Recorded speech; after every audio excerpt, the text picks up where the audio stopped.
안녕하십니까.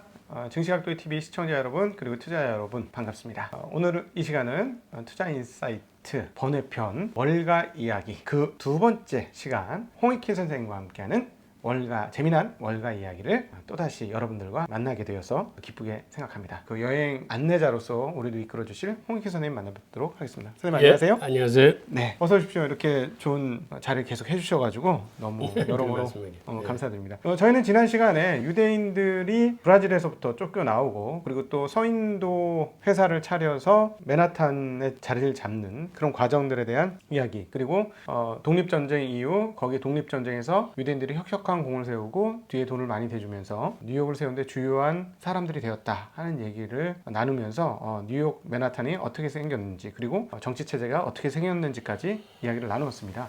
근데 이야기를 나누다 보니까 거기서 이제 유대인들이 자리 잡을 때 뉴포트에서 대구잡이로 많이 성공을 해서 자리를 잡았다고 말씀하시면서 과거에 청어로 돈을 많이 벌어온 적이 있다. 이런 말씀을 하셨었거든요. 물고기를 좋아했나 보죠, 유대인들이.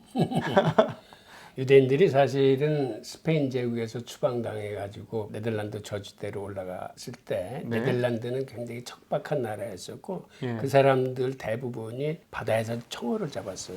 아, 유대인들이 어부였습니까? 유대인들이 처음에 어부가 아니라 네덜란드 그 토착 원주민들이 워낙 먹고 살 게 없으니까 그래서 청어를 잡아가지고 당시에는 냉장고가 없기 때문에 그걸 소금에 절여가지고 팔았어요. 근데 그게 굉장히 잘 팔렸어요. 그 이유는 유럽은 그 기독교 금식일 기간 중에는 육류를 먹지 못합니다. 근데 생선은 먹을 수 있어. 그러다 보니까 절임 청어가 굉장히 잘 팔렸거든요. 근데 유대인들이 가서 보니까 그 절임 청어에 쓰이는 소금을 저 북부의 한자 상인으로부터 암염을 조달받아 가지고 만들고 있거든. 땅 속에 있는 소금. 땅 속에 있는 걸 파내서 하는데 그게 이렇게 파내는 비용이 많이 들다 보니까 생각보다 비싸요. 근데 유대인들이 보니까 자기가 살던 스페인 저 북부의 바스크족들은 대구를 잡아서 바다에서 천일염을 만들어서 대구절임을 만들었거든. 그래서 그 양반들이 스페인에서 천일염을 수입해 들어옵니다. 근데 천일염이 암염보다 품질이 좋으면서 가격은 훨씬 싸요. 그러다 보니까는 소금 상권을 한자 상인들로부터 유대인들이 뺏어와. 그 후 절임 청어 산업을 유대인들이 이거를 독점을 해요. 그 당시 청어가 비싼 게 아니라 소금이 비싼 거기 때문에 소금 상권을 잡았기 때문에 청어가 더 비싸? 청어는 그렇게 비싼 게 아니에요. 소금이 더 그 비싸다고? 당시는 소금이 엄청 비쌌어요. 소금이 더 비싸다고요? 옛날에는 소금이 굉장히 비쌌습니다. 그러니까 이 산업 자체가 자연히 유대인들의 독과점 산업이 되면서 이 품질을 균일하게 맞추고 그 사람들이 협회를 만들어가지고 이걸 아주 촘촘하게 규제를 해서 아주 좋은 양질의 상품을 뿌리기 시작하니까 산업이 더 발달해. 그러다 보니까 고기잡이배가 모자라. 그래서 조선소를 꾸려가지고 고기잡이배를 많이 만들어서 공급을 하는데 그 와중에 고기잡이배만 만든 게 아니라 화물선을 만듭니다.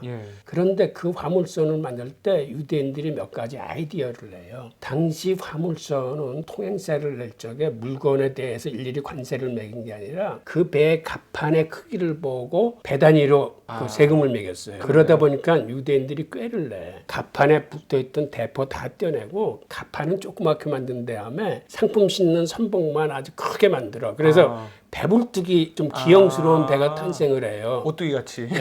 그게 플루투선이라는데, 근데 문제는 이게 통행세도 적게 낼 뿐만 아니라 만드는데 건조비도 더 훨씬 싸. 그 다음에 거기다가 갯벌이기 때문에 이건 평저선으로 만들어서 용고를 세워서 만들 필요가 없이 그냥 육지에서 뚝딱거리면서 만들 수 있기 때문에 배들 더 크게 싸게 만들고 그 다음에 유대인이 처음으로 갑도르라는 걸 가지고 이 돛을 올리고 내리는 그 기구를 개발을 해요. 그래서 선원이 3분의 1분이 안 필요해.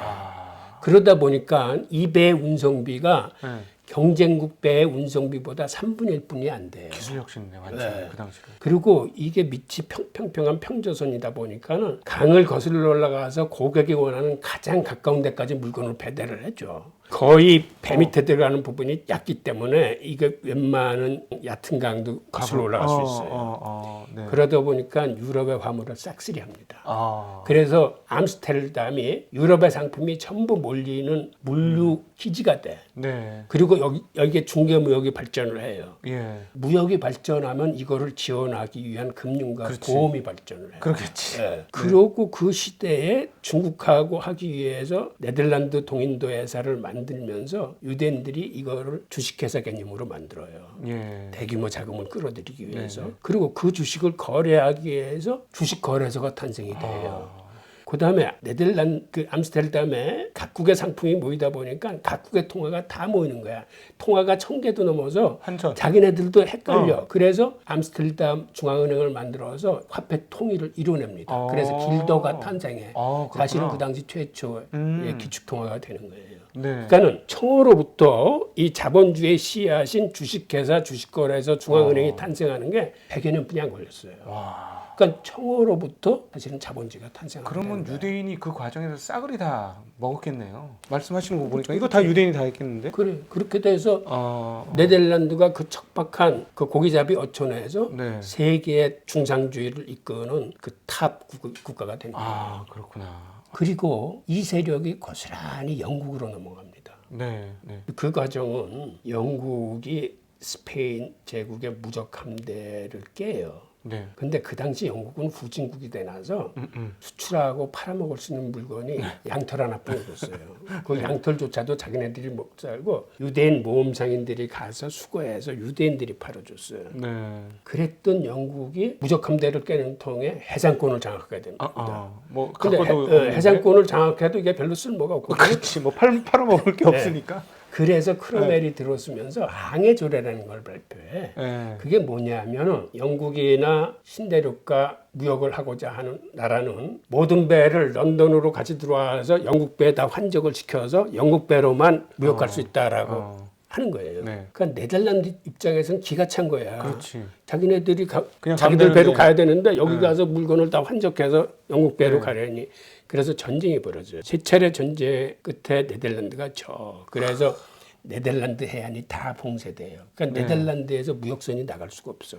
유대인 무역상들 대표, 즉 랍비를 파견해서 크로멜하고 협상을 해.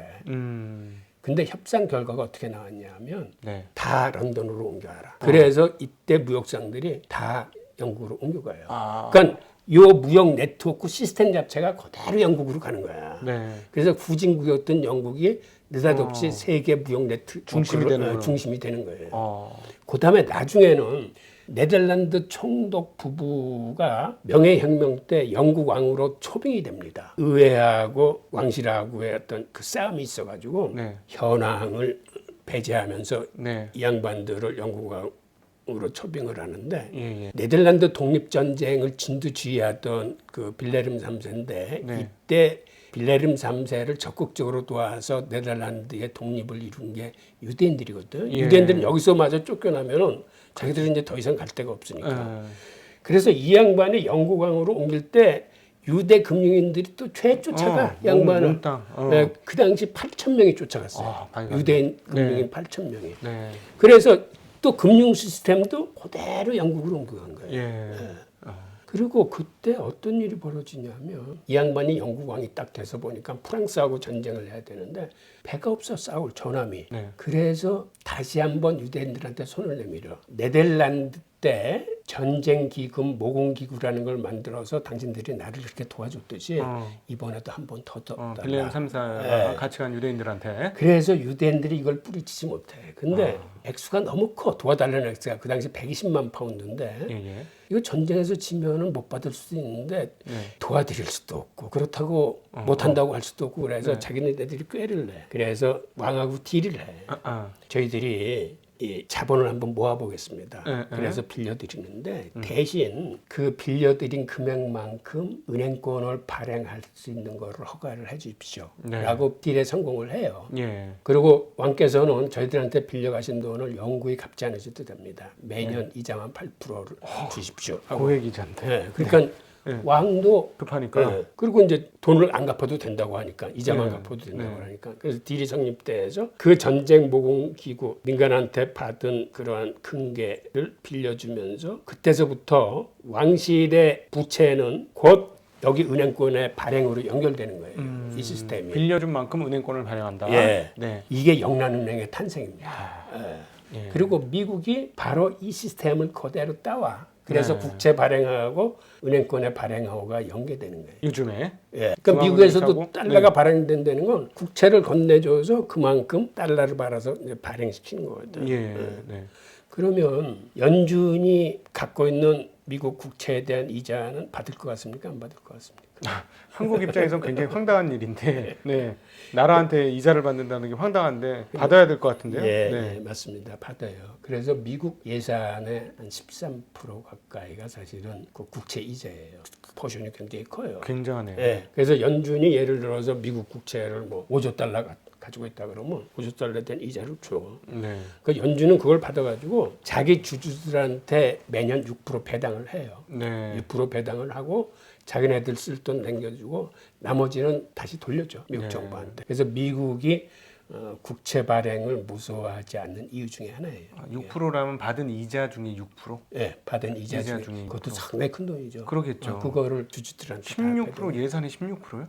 보통 한 10% 내지 한 13% 정도. 그러면 미국 예산이 5조 달러 정도 되는데 10%가 넘으면 5천억 달러. 엄청난 양이네요. 네, 네. 5천억 달러 중에서 이제 다른 외국에 보유하고 있는 국채한테도 이자가 다 나가니까 네. 그러니까 연준이 갖고 있는 금액만큼만 연준한테는 주는 거예요. 아, 연준 부자네요.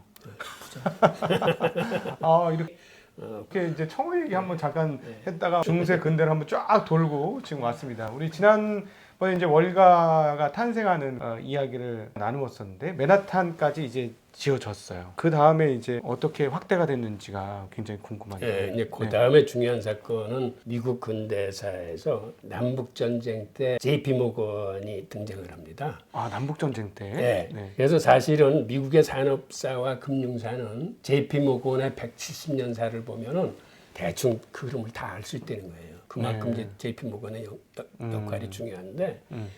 그러니까는 이 양반이 남북 전쟁 때 출연을 해서 전쟁을 통해서 돈을 많이 벌어요. 예를 들어서 군수품 사업 같은 걸 하면서 북군이 버린 총들을 모아가지고 수리를 해서 뭐 남군한테 팔고 남군한테 고장난 총을 싼 값에 구입해서 또 수리해서 또 북군한테 팔고 뭐 이런 식으로 해서 돈을 엄청 벌어요. 전쟁통에. 저희들 표현으로 그것을 그런 일 하면 저희들은 양아치라고 그러는데 양아치네. 그렇죠. 이제 그런데 네. 이 양반은 사실은 그 아버지 덕을 많이 봐요. 예. 이 JP 모건 아버지가 주니어스 모건인데 이 양반이 영국에 건너가서 영국의 피바디 네. 은행이라는 미국 최초의 상업은행이 그 당시 런던에 하나 진출해 있었어요. 그래서 이 은행이 하는 일은 미국의 그 전쟁 채권이나 그 다음에 철도 채권 이런 것들을 영국 자본가한테 파는데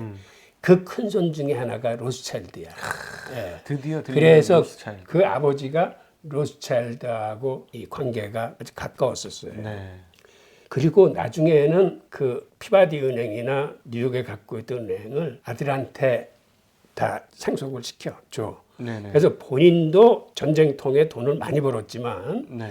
아버지의 사업을 그대로 인수받으면서 세계적인 그 은행가가 돼요. 그리고 나중에는 런던으로 로스차일드를 찾아가. 그래서 협약을 맺어. 네. 그 당시만 해도 로스차일드 가문이 미국의 중앙은행이 설립됐을 적에 그 자본 참여를 많이 했었거든요. 그러다가 20년 후에 이게 계속되지 않고 그 은행 설립안이 무효화되면서 은행이 없어지면서 거기에 투자했던 돈을 받아가지고 미국 시장에서 굴리기 위해서 쿠바에 파견돼 있던 직원을 미국으로 급파를 합니다. 로스차일드 가문이. 네. 그래서 그 돈을 받아서 미국의 채권이나 주식들을 많이 사기 시작해요. 예. 그리고 또 한편 그렇게 대리인을 통해서도 하지만 이 JP 모건하고 합의를 해가지고 노던 증권이라는 지주회사를 하나 만들어 미국에. 그다음부터는 노던 증권을 통해서 JP 모건이 이제는 큰 자금줄이 생기기 때문에 아, 로스차일드하고 합작사. 네. 네. 미국의 산업들을 하나하나 다 장악해 나가기 시작해요. 처음에는 철도 산업을 장악을 해. 네. 벤더빌트한테 다 산 건가요? 예, 그 과정 중에 하나가 이제 벤더빌트하고의 어떤 그 관계가 있는데 여기서 참 벤더빌트도 참 재밌는 양반인데 이 양반은 사실은 어떻게 해서 돈을 번 양반이냐면 증기기관이 처음 나왔을 적에 이 증기기관의 미래를 봐요. 그래서 증기기관 사업에 뛰어들어. 네. 그런데 그 당시에 뉴욕에서 그 캘리포니아까지 그 골드러시로 가려면은 이렇게 대륙으로 가는 건 너무 시간이 많이 걸리기 때문에 배를 타고 파나마 운하를 거쳐서 이렇게 서부 해안으로 삥 가요. 돌아가요. 네. 그게 더 빨라요. 그게 빠르고 안전해요. 이쪽으로 가면 강도 때나 인디언들도 많기 때문에. 그런데 이 양반이 딱 보니까 파나마 운하를 거치는 것보다 더 빨리 갈 수 있는 길이 있겠다라고 판단을 해서 뉴욕에서 배가 니카라과까지 와가지고 거기서부터는 마차를 타고 태평양 연안으로 가. 여기는 국토가 짧기 때문에 그 다음에 여기에 배가 대기하고 있다가 이 사람들을 싣고 저쪽으로 가. 미국 서부로 가는 거예요. 그게 시간도 더 절약이 되고 운임도 더 싸. 그러겠네. 환승 한번 하는 거니까. 그래서 엄청나게 돈을 벌어. 그 사람이 시스템을 그래서 만들어가지고. 선박 왕이 돼요. 예. 그런데 이 양반이 나이 70에 철도를 보면서 앞으로는 선박이 아니라 미래 시대는 철도래겠구나 라고 판단을 하자 자기 선박을 다 팔고 이제는 철도 주식으로 갈아탔어요. 올인을 했어요? 네. 그래서 철도 왕이 때 또 이 양반이 벤더빌트가. 야, 여러분 지금 들으셨죠? 인생은 60이 아니고 70부터입니다. 네. 그래서 이 양반 돌아가셨을 적에 그 대량의 주식이 너무 많은 양이기 때문에 이게 시장에 한꺼번에 나오면은 시장이 막 와야 될 정도야. 그런데 JP 모건이 이걸 받아서 성공적으로 매각을 해요. 어디서? 영국에서. 미국 시장이 아닌. 그러면서 또 큰 돈을 벌어. 그 다음에 노돈증권을 통해서 이제는 로스차일드 자금을 받아가지고 그 철도 산업의 그 3대 그 철도 회사들. 철도 회사. 예를 들어 노동 퍼시픽 뭐 이런 회사들. 그 후에 하나하나 그 산업들을 지배해 나가기 시작하는 거예요. 그 다음에는 어떤 경우가 있었냐면 예를 들어서 그 당시 미국에서 철도도 하면 철강 산업이었어요. 근데 그 당시 철도가 어느 정도 큰 사업이었냐면 미국의 그 주가 지수가 탄생했을 때 11개 기업 중에서 9개 기업이 철도야. 이게 다우존스 지수. 다우존스 탄생이 그 철도 산업으로 탄생한 거거든요. 근데 철도 산업 다음에 철강 산업 시대가 오는 거예요. 그래서 이 양반이 큰 딜을 합니다. 카네기한테 가서 수표를 내밀었는데 그게 자그마치 5억 달러짜리 수표야. 그러니까 엄청나게 큰 돈이에요. 그 당시에는. 최소 지금 1000배 이상 늘었을 텐데. 하여튼 그래서 카네기를 팔어. 너무 큰 돈이니까. 그걸 사가지고 이 양반이 워낙 금융에서 큰 사람이기 때문에 산업과 금융을 접목시키는 기술이 대단해요. 그래서 자기가 했던 군소 철강 회사들하고 합쳐서 US 스틸이라는 새로운 회사를 만들어서 이거를 IPO를 해. 상장을 시켜. IB 전문가네. 그래서 그 당시에 어느 정도의 돈을 버냐면 5억 달러 주고 샀는데 11억 달러를 벌어. IPO를 통해서. 세상에. 근데 그 IPO 규모가 어느 정도 컸냐면 그걸 통해서 단숨에 뉴욕의 런던 시장을 추월해버려요. 그리고 그게 그 다우 지수에 들어왔을 적에 이 US 스틸 시가총액이 전체 지수의 60%를 차지해. 그러니까 그 당시 있던 철도나 이런 걸 다 합친 것보다 훨씬 더 큰 등치가 되는 거예요. 이런 식으로 이제 철강 산업에 진출했을 뿐만 아니라 그다음에 그 에디슨이 전구 발명하는 거 보고 그때는 이제 발명하기 전인데 그 미래 가치를 내다봐. 그래서 에디슨한테 돈을 주고 연구 개발을 지원을 해요. 그러면서 이제 나중에 전구가 발명됐을 때 그 특허권을 에디슨이 사. 그게 오늘날 GE의 그 모태예요. 에디슨 전기회사. 그렇죠. 에디슨이 GE 모태죠. 그리고 에디슨한테 돈을 줘서 뉴욕에 발전소를 건설해. 그래서 발전소에서 전기가 와서 자기 사무실에 전구를 최초로 밝혀. 그래서 밤에 전기를 탄생시킨 게 에디슨과 모건의 자본력이에요. 그러니까 이런 얘기가 있어. 낮의 빛은 하나님이 만들었는데 밤의 빛은 유대인들이 만든 거야. 그러네요. 그런 식으로 미국 산업을 하나하나, 그 다음에 금융산업도 네. 세계적인 그 멀티 그 금융그룹을 JP모건이 만들어냅니다. 네. 그러니까 이러한 역사 자체가 미국의 산업사와 근대 금융사의 한 획을 이렇게 JP모건이 큰 거야. 근데 네. 그 이면에는 이게 로스차일드 자금이 있어요. 그리고 이 양반이 죽기 직전에 1913년에 JP모건과 이 로스차일드가 주도해가지고 미국의 연준을 탄생시켜요. 네. 그 전에 사실은 경제 위기가 두 번 왔었는데 네. 그때 JP모건이 마치 중앙은행 역할을 해. 그래서 그 위기를 막아내요. 네. 그래서 사람들의 공감대가 우리도 중앙은행이 있어야 되겠다. 예. 앞으로도 이런 위기가 오면은 위기를 극복할 역할을 해줄 만한 이러한 은행이 탄생돼야 되겠다는 공감대가 마련되면서 이 양반이 주도해서 자기가 갖고 있는 개인섬이 있는데 개인섬에서 관련된 사람들이 모여가지고 그 법안의 기초를 만들어. 그 법안의 기초가 미국 의회에서 마련된 게 아니라 물론 그 당시 위원장은 미국의 그 국회의원이 위원장을 했어요. 예. 하지만 그렇게 해서 만들어서 연준이 탄생하고 아마 그 해에 이 JP모건이 죽어. 네. 그런데 이 양반이 돌아가시고 나서 이러한 그 역대 최고의 부호가 나중에 보니까 실제로 자기 앞으로 남긴 거는 19%뿐이 없어. 살아있을 때 갖고 있는 자산에 비해서. 그래서 사람들이 추정하기에 나머지 돈들은 아마 로스차일드 자금이었을 거라고 이제 추정을 하는 거예요. 그리고 당시 그 연준을 만들었을 때 그게 민간은행들로부터 다 자본금을 만들어서 만든 거거든요. 네. 그런데 그 은행들이 대부분 로스차일드, JP모건, 록펠러와 관련 있는 은행들이야. 그래서 이제 모인 자본이기 때문에 그 자본의 상당 부분도 아마 당시에 로스차일드 자금이었을 거라고 이제 추정이 됩니다. 그러면은 그 아까 이자 받는 사람들도 그 사람들이네요. 결국. 그럼요. 그거는 이제 비밀에 붙여져 있어.